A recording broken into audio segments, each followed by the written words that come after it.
Billionaire cried in silence with no reason until a child's smile made him open his heart. Marcus Chin stood at the floor-to-ceiling windows of his penthouse suite, 40 stories above Manhattan's glittering skyline. At 33, he had conquered every summit that ambition could climb. His tech empire, Chincor Industries, had revolutionized artificial intelligence and made him the youngest self-made billionaire in America. Forbes had called him the Golden Mind. Wall Street whispered his name with reverence. Yet as he stared at his reflection in the darkened glass, Marcus saw something that no amount of money could fix, a man who had forgotten how to feel. The tears came without warning, as they often did these days. Silent, hot trails down his cheeks that he didn't bother to wipe away. There was no reason for them, no trigger he could name. They simply arrived like unwanted guests, reminders that somewhere beneath the armor of success, something fundamental had broken. His therapist called it emotional disconnection. His assistant assumed it was stress. Marcus knew it was something darker, the slow realization that he had traded his humanity for an empire. The penthouse around him was a monument to excess. Modern art worth millions adorned walls he barely noticed. A Steinway grand piano sat untouched in the corner, its keys gathering dust like forgotten dreams. The kitchen, outfitted with restaurant-grade appliances, remained pristine because Marcus never cooked. He barely ate. Food was fuel, consumed at his desk between meetings that blurred together into an endless stream of acquisitions, negotiations, and victories that felt increasingly hollow. His phone buzzed insistently on the marble counter. 23 unread messages. Investors wanting decisions. Board members demanding his attention. A woman he'd been seeing casually, if you could call their arrangement seeing someone, asking when they'd meet again. He'd forgotten her birthday last week. Or was it the week before? Time had become an enemy, each day indistinguishable from the last, a treadmill of achievement that led nowhere he actually wanted to go. Marcus thought about his childhood sometimes, though he tried not to. Growing up in a cramped apartment in Queens, watching his immigrant parents work 3 jobs between them, their hands raw and tired, their eyes holding dreams they'd sacrificed so he could have better. They died within months of each other, just as his company went public, never seeing the empire their sacrifice had built. He'd been too busy with the IPO to properly grieve. That was 7 years ago. He still hadn't cried for them, not really. Just these strange, silent tears that came from nowhere and meant nothing. The apartment felt like a tomb tonight, all 20,000 square feet of it. His footsteps echoed through rooms designed by award-winning architects who'd captured his vision without ever asking what he actually wanted. What did he want? Marcus realized he didn't know anymore. Success had been the goal for so long that he'd never looked beyond it. Now that he had it, the view was surprisingly bleak. He walked to his home office, another glass and chrome shrine to achievement. Degrees from MIT and Stanford hung on the wall alongside magazine covers bearing his face. The man who built tomorrow, one headline proclaimed. If they only knew that the man who built tomorrow couldn't figure out how to survive today. His desk held contracts that would make him richer, deals that would expand his influence, opportunities that other men would kill for. He felt nothing looking at them. Just empty. The clock showed 2:47 a.m. Another sleepless night. Marcus had forgotten what rest felt like, what peace felt like. His doctor prescribed pills that he didn't take. His trainer created programs he didn't follow. His nutritionist sent meal plans he ignored. Everyone had solutions for symptoms, but no one addressed the disease. He was successful, powerful, wealthy beyond measure, and completely, utterly alone. Not alone in the sense of lacking people. His calendar was packed with social obligations, business dinners, charity galas where beautiful people laughed at his jokes and hung on his words. But alone in the way that mattered. No one knew him. No one saw past the billion-dollar smile to the boy from Queens who sometimes woke up panicking, convinced it would all disappear. No one held him when the silent tears came. He wouldn't have known how to let them if they tried. Marcus returned to the window, pressing his forehead against the cool glass. Below, the city pulsed with life. Millions of people dreaming, struggling, loving, losing. He envied them suddenly. The couple arguing on the street corner, their passion real even in anger. The delivery driver hustling through the night to make ends meet, purpose in every step. The nurse heading home from a shift, exhausted but needed. They had something he'd lost somewhere along the way, connection to life itself. His phone rang. Private number. He almost didn't answer, then did. Mr. Chen? The voice was professional, female, unfamiliar. This is Service Elite. Your regular housekeeper, Mrs. Patterson, has had a family emergency. We're sending a replacement starting Monday. Her name is Elena Rodriguez. She comes highly recommended. Fine, Marcus said, his voice hoarse from disuse. He'd barely spoken all day. Whatever. She has a daughter, the woman continued. A 3-year-old. We typically don't allow this, but Mrs. Patterson recommended Ms. Rodriguez specifically, and given the circumstances, the child will be quiet and won't disturb you. If this is a problem... It's fine, Marcus interrupted. What did he care? He'd barely noticed Mrs. Patterson in 2 years. The apartment cleaned itself as far as he was concerned, work done by invisible hands while he was at the office. Monday is fine. He hung up without saying goodbye, a habit he'd developed. Pleasantries were inefficient. Time was money. Connection was weakness. All the lies he'd told himself while building an empire on the ruins of his humanity. Marcus stood at that window until dawn broke over the city, painting the sky in shades of gold and pink that reminded him of his mother's kitchen, of Sunday mornings before the world demanded everything he had to give. The tears had stopped, as they always did, leaving him empty again.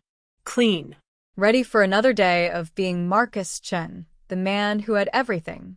He didn't know that Monday would change everything.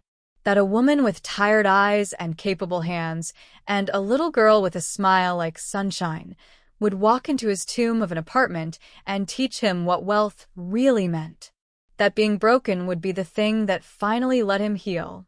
For now, he simply stood there, a billionaire crying in silence for reasons he couldn't name, waiting for something he couldn't identify, hoping for a salvation he'd stopped believing in years ago. Elena Rodriguez checked her reflection in the subway window, smoothing down hair that refused to cooperate after a night of broken sleep. At 28, she looked both younger and older than her years. Younger in the brightness of her eyes, the softness of her face. Older in the set of her shoulders, the weariness that no amount of rest could erase. Her daughter, Sophia, dozed against her chest in a worn carrier, tiny fingers clutching Elena's shirt even in sleep. 3 years old, and already she'd learned that holding on tight was how you survived. The subway rattled through the darkness, carrying them toward a new job, a new chance. Elena closed her eyes and prayed, as she did every morning, not for wealth or ease, but for strength. Strength to make it through another day. Strength to be enough for Sophia. Strength to keep building the life her daughter deserved, one hard-earned dollar at a time. Service Elite had called it an emergency placement, but Elena knew the truth. Mrs. Patterson, who'd recommended her, had called personally.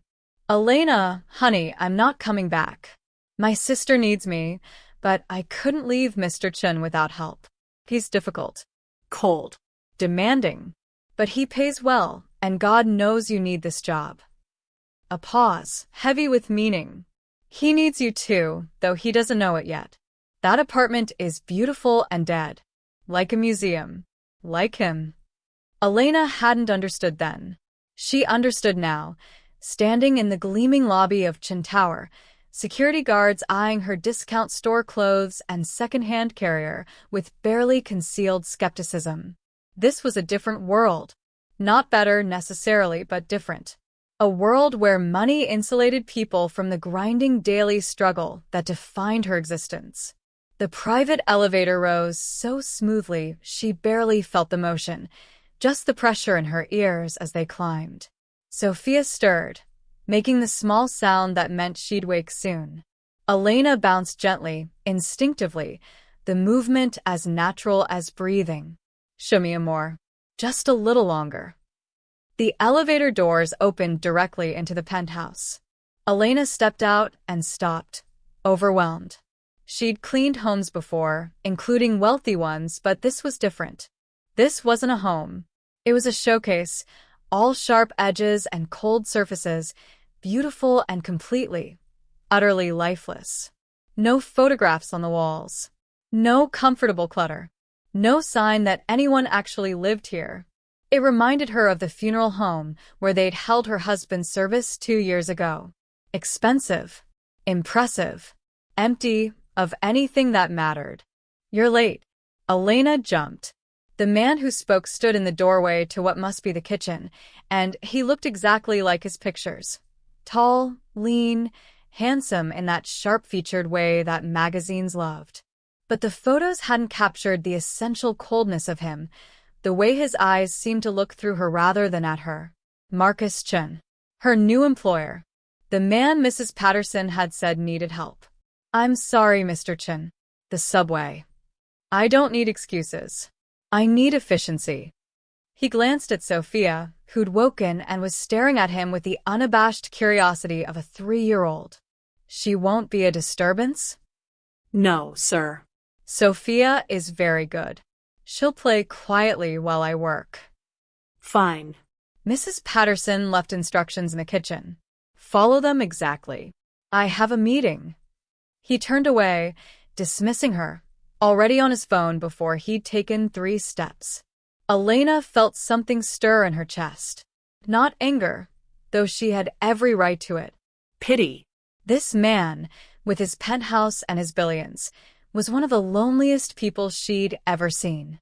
She recognized it because she'd been there, in the dark months after Daniel died, when grief made the world gray and distant. But she'd had Sophia. Sophia, who needed her, who pulled her back to life with every laugh and tear and tiny hand reaching out. Who did Marcus Chen have? She settled Sophia on a blanket near the kitchen with toys from her bag, well-worn stuffed animals and cardboard books that Sophia loved despite their frayed edges. Then Elena began to work, and working was something she knew how to do. Her mother had cleaned houses. Her grandmother had cleaned houses. They'd taught her that there was dignity in labor, that making a space clean and beautiful was a kind of art, a kind of gift. The penthouse was immaculate already, maintained by Mrs. Patterson's expert care, but Elena found ways to improve it. She didn't just dust, she arranged. She didn't just vacuum. She opened windows to let in air that smelled like spring. She didn't just clean, she noticed. The untouched piano, the pristine kitchen, the bedroom that looked like a hotel room, impersonal and sad. Sophia played contentedly, singing to her stuffed rabbit in a mix of English and Spanish, the bilingual pidgin of immigrant children. Elena listened to her daughter's chatter while she worked, letting the sound ground her. This was why she did it. Why she rode the subway at dawn. Why she scrubbed other people's toilets and polished other people's silver. So Sophia would have better. So Sophia would have choices Elena never had. So Sophia would smile that sunshine smile and never know the fear that Elena carried like a stone in her chest. The day passed in quiet routine. Mr. Chun was invisible, presumably working in his office. Elena prepared a simple lunch and left it on the kitchen island, unsure if he'd eat it. She cleaned with her daughter trailing behind her, Sophia's tiny feet padding on expensive floors, her voice filling empty rooms with life. At 3 o'clock, Elena was polishing windows in the living room when she heard it. Crying. Quiet, muffled, coming from somewhere down the hall. She froze, uncertain. Was Mr. Chen hurt? Should she check? The crying stopped. She hesitated, then returned to her work. It wasn't her business. She was here to clean, nothing more. But she couldn't forget the sound. It was desolate. Lost. The kind of crying that came from somewhere so deep that words couldn't reach it. She knew that crying. She'd done that crying in the bathroom with the shower running so Sophia wouldn't hear, in the months when grief felt like drowning. At 5 o'clock, Elena gathered Sophia and prepared to leave. She'd left dinner prepared, the apartment spotless, fresh flowers from the corner bodega arranged in a vase she'd found in a cabinet. Flowers made things human. Her mother had taught her that.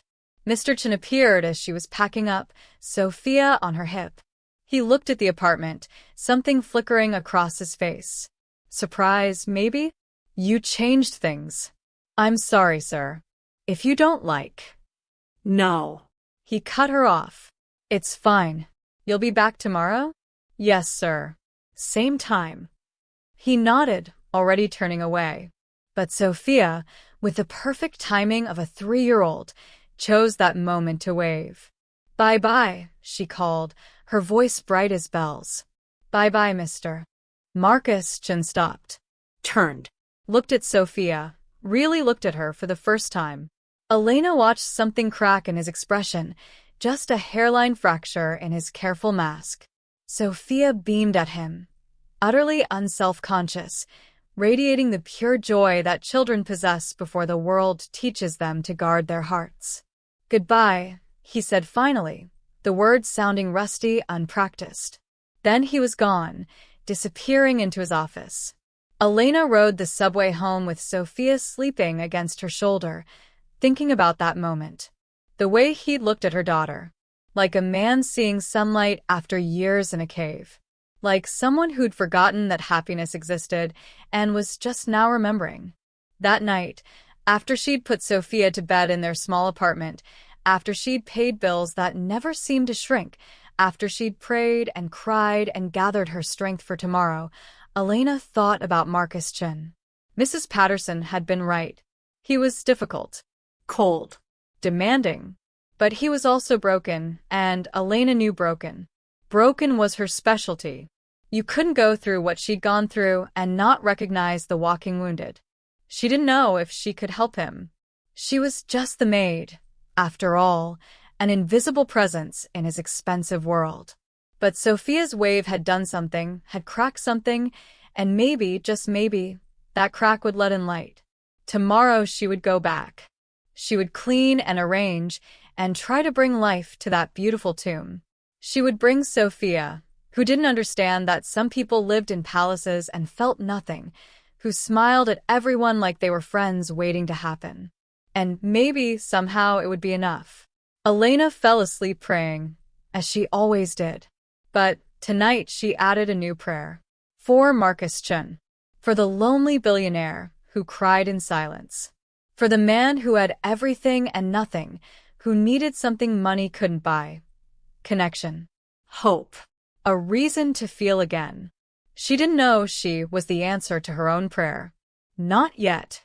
The first week passed in careful routine.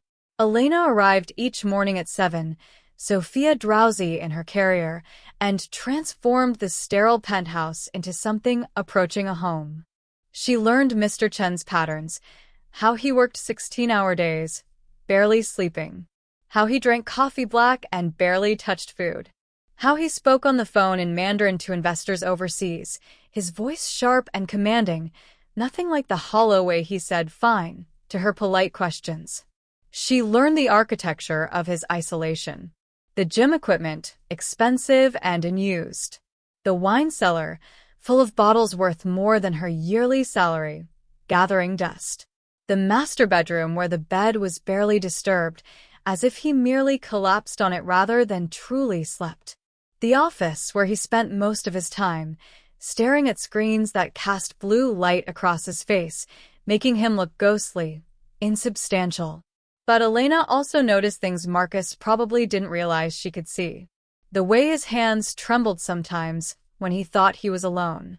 The medication bottles in his bathroom, antidepressants he wasn't taking judging by the dates.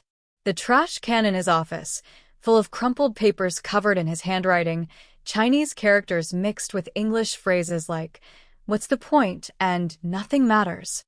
She noticed the crying too.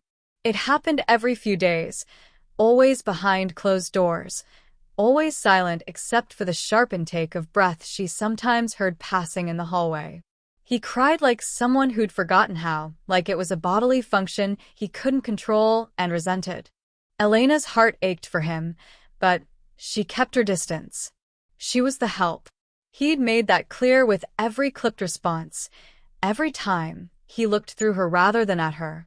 Sophia, however, recognized no such boundaries. "Mr. Sad?" she asked one morning, appearing in the kitchen doorway where Marcus stood with his coffee. Elena rushed over, apologizing, but Sophia was already walking toward him with the fearless compassion of childhood. "Why you sad, mister?"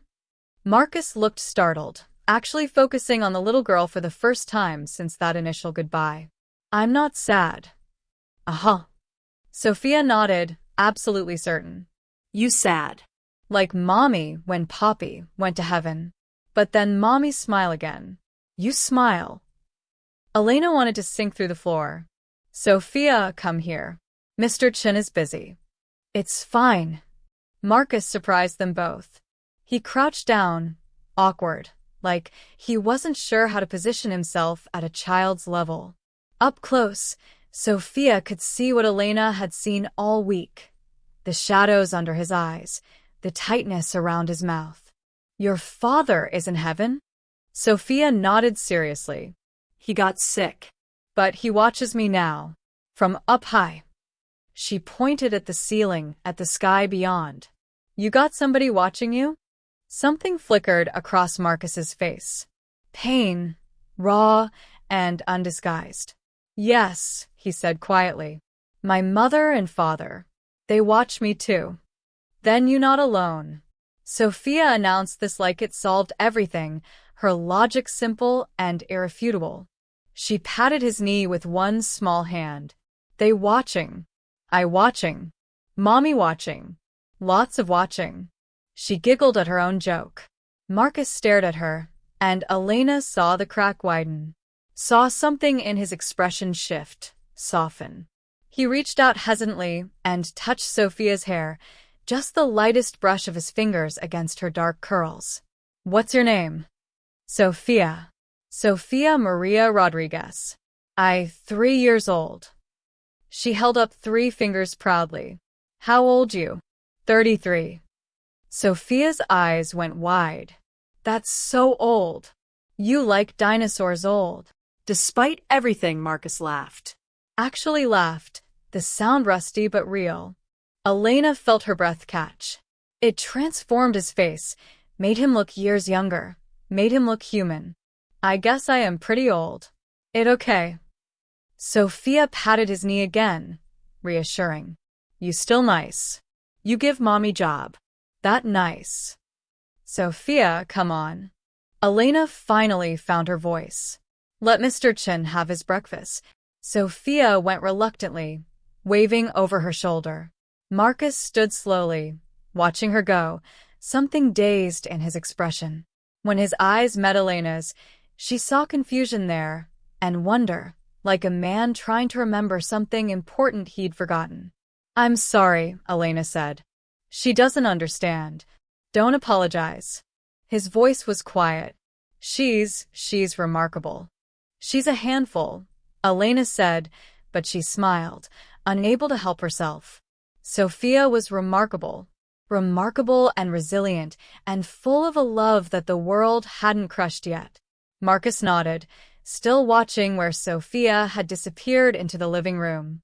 "My mother used to say that children were Buddha nature. Pure wisdom before the world corrupts it." He seemed to realize he'd said something personal and pulled back, the walls rising again. "I have calls." He left, but something had shifted. The fortress had a crack in it now, and Sophia had accomplished in 5 minutes what Elena wouldn't have dared attempt. Over the next few days, the crack widened. Marcus started appearing more when they were there. Not intrusively, just present. He'd emerge from his office for coffee and linger in the kitchen while Elena prepared food. He'd sit in the living room with his laptop while Sophia played nearby, ostensibly working but glancing up whenever the little girl laughed. And Sophia, delighted by this new audience, performed. She sang songs from her daycare, a mix of English and Spanish that made Elena smile. She showed him her drawings, elaborate scribbles that she explained in great detail. "This you," she'd say, pointing at a stick figure. "You need smile." See. She'd draw an enormous curve on the figure's face. "Now you happy?" Marcus kept these drawings. Elena found them on his desk one day, carefully placed in a folder. Among the contracts worth millions and the strategic plans that would shape industries, a 3-year-old's artwork. It made her want to cry. One afternoon, Sophia asked Marcus to play with her. "Please?" She held up her stuffed rabbit, Mr. Floppy, who'd seen better days. "Mr. Floppy needs friend." Marcus looked panicked. I don't know how to play." "It easy," Sophia assured him. "You just pretend. See?" She made Mr. Floppy hop across the floor. "Hop, hop, hop. Now you turn." Elena watched from the kitchen, her hands still in soapy water, as Marcus Chun, tech billionaire, sat on his multi-million-dollar floor and made a stuffed rabbit hop. His movements were stiff, self-conscious, but Sophia clapped with delight. "Good. Now, Mr. Floppy, say hi." "Hi," Marcus said in a ridiculous falsetto that he clearly thought was how stuffed animals sounded. Sophia dissolved into giggles. And slowly, tentatively, Marcus smiled. Really smiled, not the polished mask he wore for cameras, but something genuine and surprised, like he'd forgotten he could. Elena turned away, wiping her eyes. She was not going to cry over her emotionally stunted billionaire boss learning to play with stuffed animals. Except she was crying just a little because it was beautiful. Watching someone remember how to be human was beautiful. That evening, as Elena prepared to leave, Marcus stopped her. "Mrs. Rodriguez." "Elena is fine, Mr. Chin." "Marcus." He said it quickly, like he was afraid he'd lose courage. "Call me Marcus. And I wanted to say thank you." "For Sophia." "For." He gestured vaguely at the apartment, but Elena understood he meant something bigger. "For making this place less empty," she suggested gently. "Yes." He met her eyes, really looked at her for the first time. "Empty. I didn't realize how empty it was until you both filled it." Elena felt something bloom in her chest, warm and dangerous. She recognized it and pushed it down firmly. This was her employer. He lived in a different stratosphere. He was lonely and broken, and she was trying to help, but that was all it could be. Sophia has that effect on people. She's sunshine. She is. Marcus paused. "You're very lucky to have her." "I know." Elena hoisted Sophia higher on her hip. The little girl was already drowsing, worn out from her day of making a billionaire laugh. "I remind myself every day. Even when things are hard, I have her. That makes me richer than any amount of money ever could." Something passed across Marcus's face, there and gone so quickly Elena almost missed it. Longing. Deep, aching longing for something he'd never let himself want. For connection. For love. For the simple, profound wealth of having someone who needed him not for his money or his power, but for himself. "Good night, Marcus," Elena said softly. "Good night, Elena." "Sophia." He touched the child's hand gently. Sophia stirred enough to squeeze his finger before settling back into sleep. Elena rode the subway home with her daughter in her arms and hope in her heart. She was just the maid, and he was a billionaire, and probably nothing would come of this fragile beginning. But something had started. Marcus Chun was waking up, climbing out of the tomb he'd built for himself. And somehow, miraculously, her daughter's smile had been the key that opened the lock. She didn't know what came next. But for the first time since taking this job, Elena let herself believe that maybe, just maybe, she could help him find his way back to life. And maybe, in the process, she might find she wasn't as alone as she'd thought either. 3 weeks into her employment, Elena found Marcus on the terrace at dawn. She'd arrived early, hoping to surprise him with fresh pastries from the Colombian bakery near her apartment, a small gesture of connection. She found him standing at the edge of his private outdoor space, staring at the city as it woke, his face wet with tears he didn't bother to hide anymore.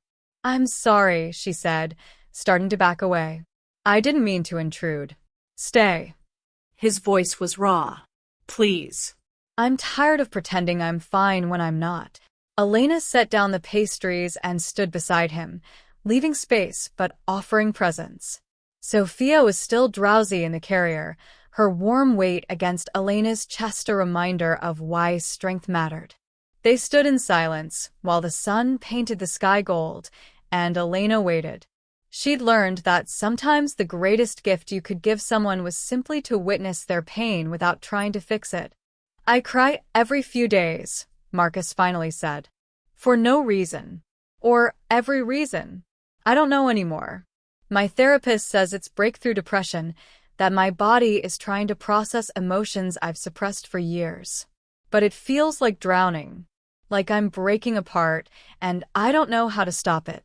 "Maybe you're not supposed to stop it," Elena said gently. "Maybe you're supposed to break, so you can rebuild better." Marcus looked at her, really looked at her, and Elena saw the vulnerability there, naked and afraid. "How did you do it? After your husband died? How did you keep going?"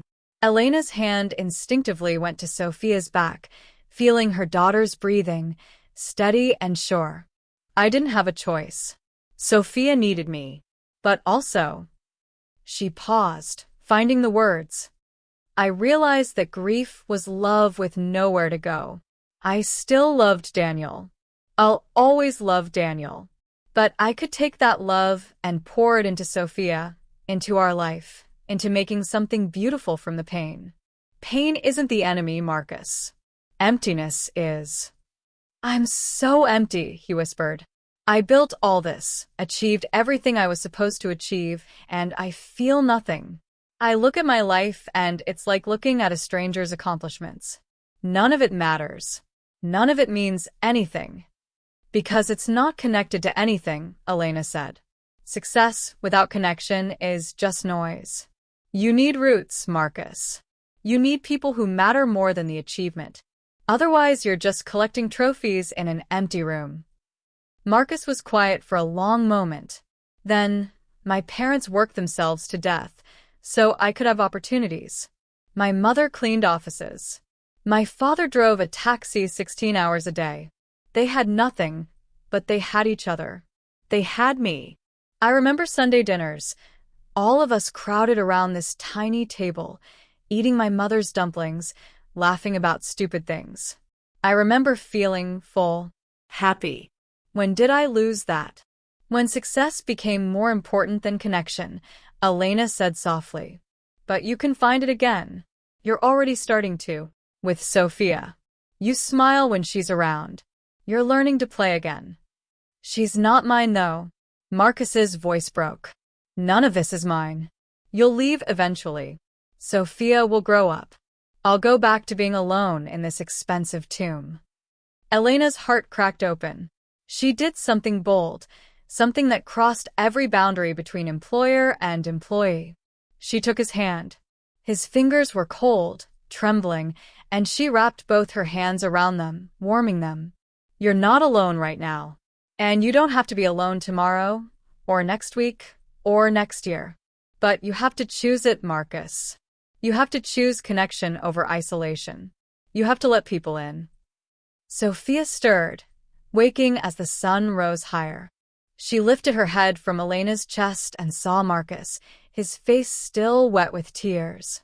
With the unerring instinct of children, she reached out both arms to him. "Hug," she commanded. "You need hug." Marcus looked at Elena, asking permission, and she nodded. He took Sophia carefully, like she was made of glass, and the little girl wrapped her arms around his neck and squeezed with all her 3-year-old might. "All better," she declared confidently. "Hugs make sad go away."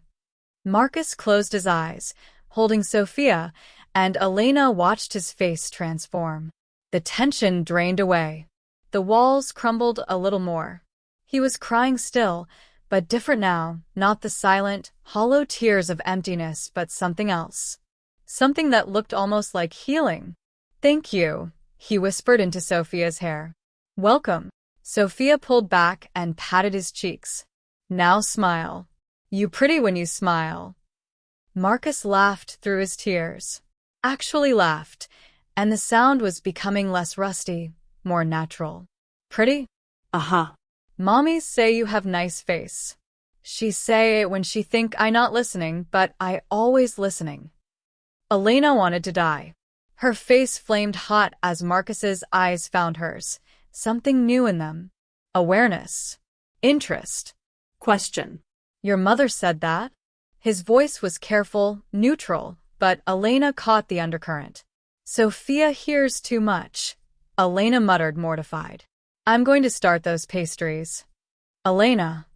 Marcus handed Sophia back, his fingers brushing Elena's in the transfer, and the touch sent electricity up her arm. "Stay. Please. "Both of you. Have breakfast with me. Not as my employee. As friends." Friends. The word hung between them, freighted with possibility and danger. Elena knew she should say no. Should maintain boundaries, protect herself, remember the vast gulf between their worlds.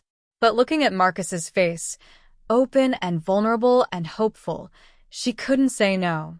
"Friends," she agreed. "But I'm still cleaning your bathroom later." Friends don't clean friends' bathrooms for free. Marcus smiled, a real smile, and Elena's heart did something dangerous. Something she'd have to examine later, alone, when she could think clearly. Deal. They ate breakfast on the terrace as the city woke around them, and it was the best meal Elena had shared with anyone since Daniel died. Not because of the expensive coffee or the pastries or the million-dollar view, but because of the conversation. Marcus talked about his childhood, his parents, the boy he'd been before ambition consumed him. Elena shared her own stories, about meeting Daniel in community college, about Sophia's birth, about rebuilding a life from ruins. Sophia narrated between them, showing Marcus how to make pastry crumbs into pictures on his plate, teaching him a song about butterflies, demanding that he pretend his coffee cup was a castle and her rabbit was a princess who needed saving. And Marcus played along, unself-conscious now, finding joy in the pretending, in the silliness, in the simple act of being present with two people who asked nothing from him except his authentic self. When the morning ended and real work called, Marcus seemed reluctant to leave. "Can we do this again?" he asked. "Not every day, I know you're working. But sometimes?" Breakfast, conversation, Sophia's chaos. "I'd like that," Elena said honestly. Over the following weeks, breakfast became their ritual. Marcus would appear at 7:30, sometimes still in pajamas, his hair uncombed, his mask off. They'd sit on the terrace if weather allowed or in the kitchen if it didn't, and they'd talk. Really talk. About everything and nothing. About philosophy and cartoons, about failure and hope, about what made life worth living. Marcus began to change. Small things at first. He started eating the meals Elena prepared, actually tasting them, commenting on flavors. He went to the gym, not obsessively, but because movement felt good. He took phone calls on the terrace instead of in his office, letting sunlight touch his face. He laughed more. Sophia kept a running count. "That 2 laughs today." Now 3. "You beating your record." He also started talking about therapy, actually taking the medications his doctor prescribed, attending his sessions instead of canceling. "I'm doing the work," he told Elena one morning. "Really doing it. Looking at why I built these walls, why I disconnected from feeling. It's hard. It hurts. But it's worth it because—" He paused, looking at her with something in his eyes that made her breath catch. "Because I'm starting to remember what it feels like to be alive." Elena watched him bloom like a flower in winter, and she felt something bloom in herself too. Something she'd thought died with Daniel. Not love, she told herself firmly. Not love because that would be foolish, impossible, dangerous. But something. Affection. Admiration. Hope that maybe, just maybe, broken people could help heal each other. Sophia, with the wisdom of children, saw what the adults were trying to deny. Mommy like Marcus, she announced one evening on the subway home. Marcus like Mommy. Sophia, we're friends, Elena said, her face hot. Uh-huh. Friends who look all gooey. Sophia made an exaggerated lovesick face that must have been learned from cartoons. Like princess look at prince. Gooey. Gooey is not a word. Is too. Sophia insisted. You gooey. He gooey. Everybody gooey. Elena laughed despite herself, hugging her daughter close. Maybe a little gooey, she admitted quietly. But gooey is scary me more. Gooey means vulnerable. Gooey means risking your heart. But hearts need risk, Sophia said with the absolute confidence of someone who'd never had hers broken. Otherwise, they sleep forever. Elena held her daughter while the subway rattled through the darkness, thinking about hearts that slept and hearts that woke. About billionaires who cried in silence and maids who carried the world. About a little girl whose smile had unlocked something precious and fragile and impossibly hopeful. Marcus Chun was waking up. And Elena was afraid that she was waking up too, opening to possibilities she'd never imagined, reaching toward a connection that terrified and exhilarated her in equal measure. She didn't know where this was going. But for the first time since Daniel died, she let herself hope that maybe, just maybe, there was more to her story than survival. Maybe there was living. Maybe there was even love. The turning point came on a Tuesday that started like any other. Elena arrived with Sophia to find Marcus already up, cooking. Actually cooking. The kitchen, pristine and unused for as long as she'd worked there, smelled of burning oil and optimism. I'm making breakfast, he announced proudly, then immediately added, I'm terrible at this. How do you make eggs not stick to the pan? Elena laughed, setting Sophia down and moving to rescue the scrambled eggs. You need butter. And patience. Here, let me show you. She stood beside him at the stove, guiding his hand with the spatula, aware of his height, his warmth, the way he smelled like expensive cologne mixed with something uniquely him. Aware, too, of how naturally they moved together, how comfortable this was, cooking side by side while Sophia set the table with her plastic plates, chattering about her rabbit's breakfast preferences. My mother tried to teach me to cook, Marcus said softly. I was always too busy, too focused on studying, on getting ahead. I told her I'd learn later. There was no later. His hand stilled under Elena's. I have so many regrets, Elena. So many things I didn't do, didn't say, because I thought I had time. You have time now, Elena said gently. Not with your parents, and that's a grief you'll carry. But with everyone else. With yourself. You have time to become the person they hoped you'd be. Marcus turned to look at her, and they were so close, his face inches from hers, his eyes dark and intense, and full of something that made Elena's heart race. What if who I want to be includes you? Both of you? The question hung between them, dangerous and beautiful. Elena's hand trembled on the spatula. Marcus. I know, he said quickly. I know this is complicated. You work for me. There's a power imbalance. I have money and you don't, and that makes everything messy. But Elena, He swallowed hard. I haven't felt anything real in years. Not until you and Sophia walked into my life. Now I feel everything. Joy, fear, hope, terror. You've woken me up and I don't want to go back to sleep. I'm scared, Elena admitted. Of getting hurt. Of Sophia getting hurt. Of this being some fantasy that crashes when reality hits. Our worlds are so different, Marcus. You have billions. I have bills I can barely pay. You have a penthouse. I have a one-bedroom apartment in Queens that I share with my daughter and, sometimes, cockroaches. This doesn't make sense. The best things never make sense. Marcus set down his spatula, taking both her hands in his. I've spent my whole life making sense, making rational decisions, building logical systems. And I ended up crying alone in a tomb I'd built for myself. Maybe it's time to stop making sense and start making connections. Real, messy, imperfect connections. Sophia appeared at their legs, looking up at them with knowing eyes too old for her face. You kissing? She asked hopefully. Like movies? Sophia.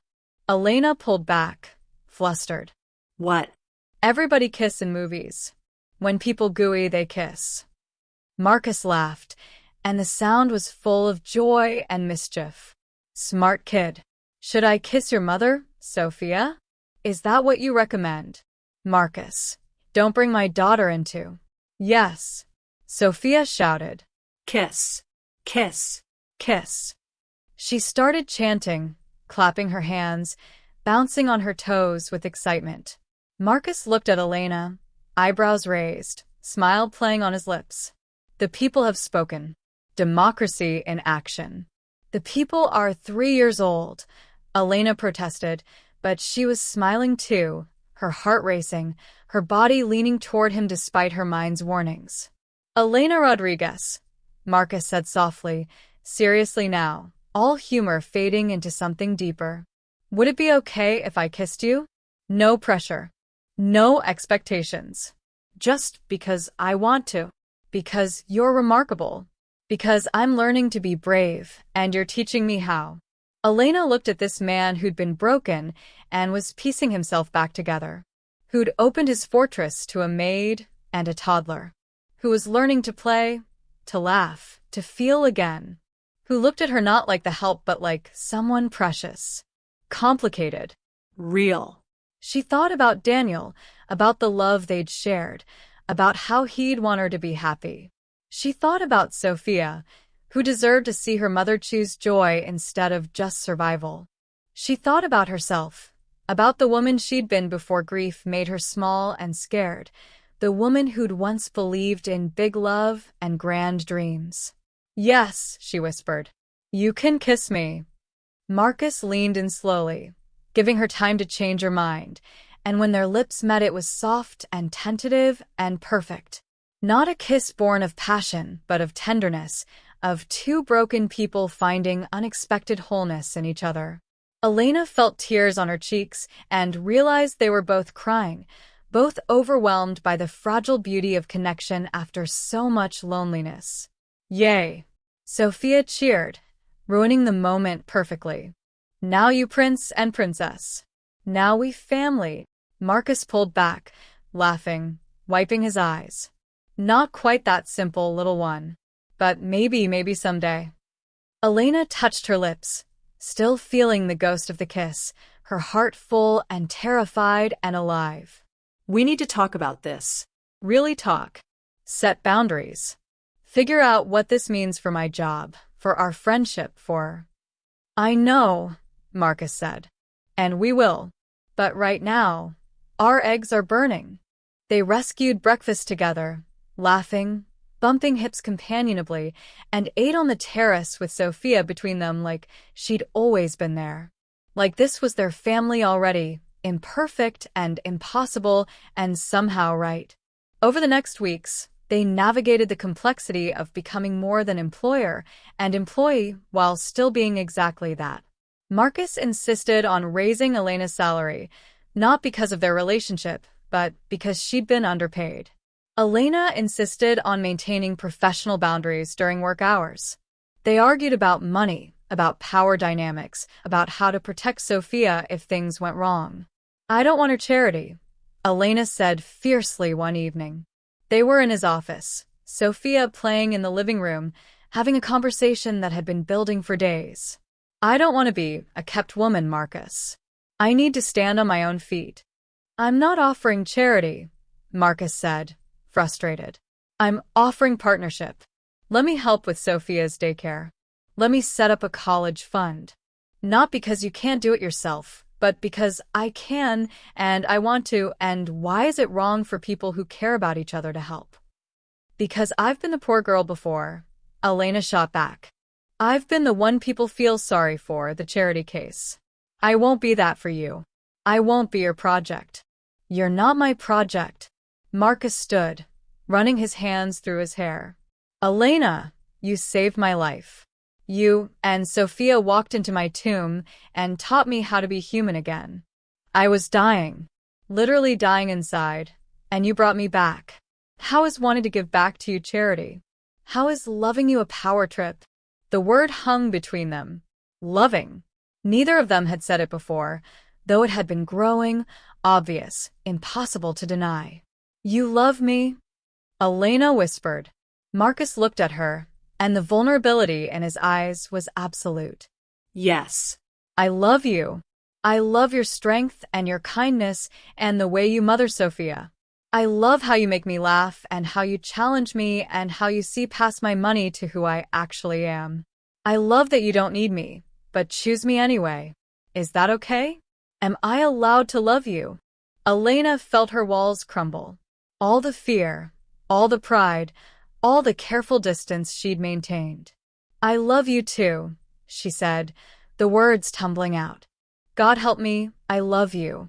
And it terrifies me. Marcus crossed to her, pulling her into his arms, and Elena let herself be held. Let herself be vulnerable. Let herself believe that maybe, despite everything that made this impossible, love was enough. We'll figure it out, Marcus murmured into her hair. Together. We'll set boundaries and have hard conversations and probably screw up 1,000 times. But we'll figure it out because what we have is worth fighting for. Worth risking for, Elena agreed. Worth everything for, Marcus finished. Sophia appeared in the doorway, dragging Mr. Floppy. You done fighting? She asked pragmatically. Because I'm hungry, and you promised pizza. They laughed, breaking apart, both wiping their eyes. Yes, princess, Marcus said, scooping her up. We're done fighting. Pizza time. As they ordered dinner and set the table together, moving around each other with practiced ease, Elena felt something settle in her chest. Peace. Hope. The sense that maybe, despite all logic and reason, this crazy thing could work. That night, after Sophia was asleep on the couch, Marcus and Elena sat on the terrace under the stars, her head on his shoulder, his arm around her waist. I want to do this right, Marcus said quietly. Meet Sophia's grandparents. Take things slow. Build something real, not some fairy tale that collapses under pressure. I'd like that, Elena said. Real and slow and imperfect. And maybe, Marcus continued, when we're ready, when Sophia's ready, when it feels right, maybe we could build something permanent. A family. An actual family. Elena's heart swelled. Maybe, she agreed. When the time is right. They sat in comfortable silence, two broken people who'd found unexpected wholeness in each other, while the city sparkled below and the future stretched ahead, uncertain but no longer empty. No longer silent. No longer alone. Section 6. The Heart That Finally Came Home. 6 months later, Marcus Chin stood in Elena's small queen's apartment, looking around with wonder. The space that could fit in his penthouse bathroom felt more like home than his millions of square feet ever had. Children's drawings covered the refrigerator. Photographs lined the walls, chronicling Sophia's short life and moments of joy snatched from hardship. The furniture was secondhand but comfortable, arranged with care. The kitchen smelled like Elena's cooking, like warmth and love and belonging. This is where the magic happens, he said softly, turning to Elena, who watched him nervously. It's small, she said. Nothing like what you're used to. It's perfect. Marcus pulled her close, kissing her forehead. It feels like a home, like people actually live here and love here and exist here. My place is just a building. This is life. Sophia emerged from her bedroom, dragging a reluctant Mr. Floppy. Marcus. You came. Abuela here too. She grabbed his hand, pulling him toward the kitchen where Elena's mother was cooking, filling the small space with a sense of childhood and comfort. Maria Rodriguez looked up from her pot, eyes sharp and assessing as they swept over Marcus. Elena had told her mother everything, and Maria, protective and pragmatic, had reservations about this rich man playing with her daughter's heart. But as she watched Marcus crouch down to Sophia's level, watching the little girl show him a new toy with bubbling enthusiasm, something in her face softened.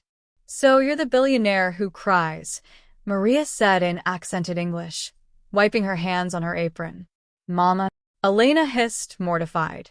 Marcus laughed. "Yes, ma'am. Among other flaws. I also can't cook, I work too much, and I'm learning to be human from your granddaughter. She's an excellent teacher. I teaching him everything," Sophia confirmed proudly. How to play, how to smile, how to be happy. He was very sad before, but now he better. Maria studied Marcus for a long moment, then nodded toward the table. Sit. Eat. "We see if you worthy of my daughter." The dinner was a beautiful chaos. Maria's cooking was exceptional, each dish a story of home and heritage. Sophia narrated constantly, talking with her mouth full, making everyone laugh. Elena's brother called from California, and Maria put him on speakerphone so he could interrogate Marcus about his intentions. Marcus answered every question honestly, opening himself to the family's scrutiny with a vulnerability that made Elena fall in love with him all over again. "I'm not perfect," Marcus said when Elena's brother asked what made him think he was good enough for his sister. "I have a lot of damage, a lot of healing still to do. But I love Elena. I love Sophia. And I'm learning every day how to be the man they deserve. That's all I can promise, that I'll keep trying, keep growing, keep choosing them." "Good answer," Maria said grudgingly. Then softer. "My daughter has been alone too long. Too strong for too long. She needs someone to share the weight." "I want to share everything," Marcus said, looking at Elena. "The weight, the joy, the ordinary days, all of it." After dinner, after Sophia had shown Marcus every toy in her collection and Maria had finally warmed enough to share stories of Elena's childhood, Marcus asked if he could speak to Elena alone. They went to the small balcony, barely big enough for two people, overlooking a street that was nothing like his penthouse view, but infinitely more real. "I've been thinking," Marcus started, nervous in a way Elena had never seen, "about what we're building, about the future, about what makes a family." "Marcus, we agreed to take things slow." "I know. And we are. But slow doesn't mean uncertain." He took both her hands. "Elena, I was dead before I met you. Successful, wealthy, accomplished, and completely dead inside. You brought me back to life. You and Sophia taught me that connection matters more than achievement. That love is the only real wealth. That vulnerability is strength, not weakness." "You did that yourself," Elena protested. "You chose to open up, to do the work. Because you showed me it was possible. Because Sophia's smile made me remember joy. Because you both gave me a reason to feel again." Marcus took a deep breath. "I'm not asking you to marry me. Not yet. We're not ready, and Sophia needs time to adjust. But I want you to know my intentions. I want to build a life with you. A real life. Not me in my penthouse and you in Queens. Not employer and employee. Real partners. Real family." Tears streamed down Elena's face. "I want that too. But I'm scared, Marcus. Our worlds are so different. What if the reality doesn't match the fantasy? What if you wake up one day and realize you've tied yourself to a maid with a toddler and too much baggage?" "What baggage?" Marcus asked gently. "Loving your daughter? Surviving when life tried to break you? Being strong enough to rebuild alone? Elena, you're the most impressive person I've ever met. You have more courage in your little finger than I have in my entire body. And Sophia is a gift. Being part of her life is a privilege." "She loves you," Elena whispered.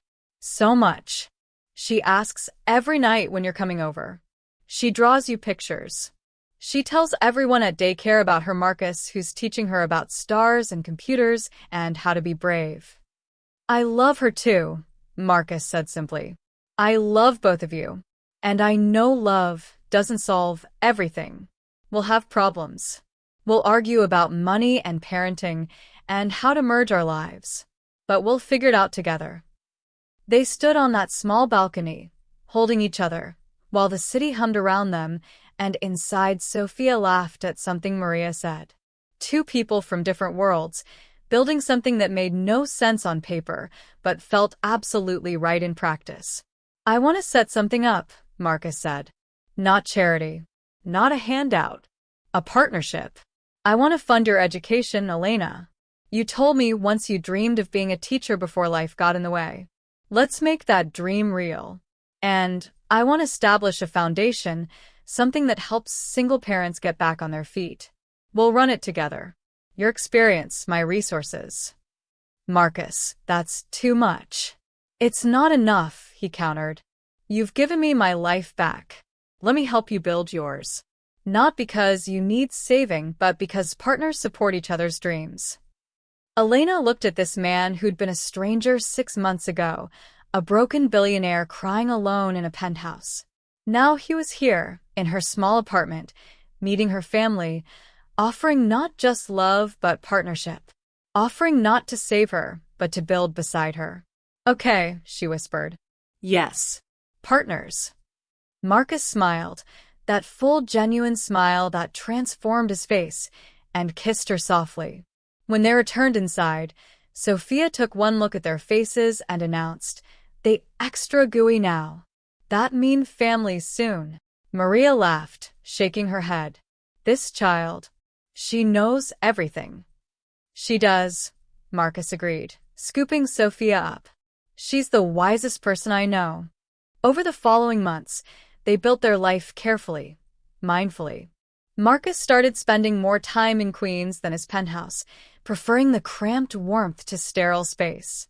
He and Sophia developed rituals, Saturday morning pancakes that they made together, bedtime stories that Marcus acted out with increasingly ridiculous voices, trips to the park where he pushed her on swings until his arms ached, and she shrieked with laughter. Elena enrolled in education courses, studying at night while Marcus watched Sophia, both of them learning to navigate domestic partnership. They argued sometimes about money and boundaries and how to discipline a 3-year-old who'd learned to play them against each other. But they also laughed, made love, built memories that mattered more than any acquisition or business deal. Marcus continued therapy, doing the hard work of healing his relationship with himself. He started a foundation with Elena, helping single parents access childcare and education.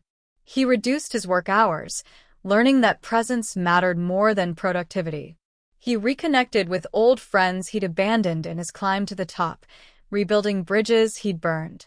1 year after Elena and Sophia first walked into his life, Marcus gathered both families, Maria, Elena's brother via video call, and his own extended relatives who'd worried about him for years, for dinner at the penthouse. Sophia, now 4, ran circles around adults, showing everyone how Marcus had helped her learn to count to 100 in 3 languages.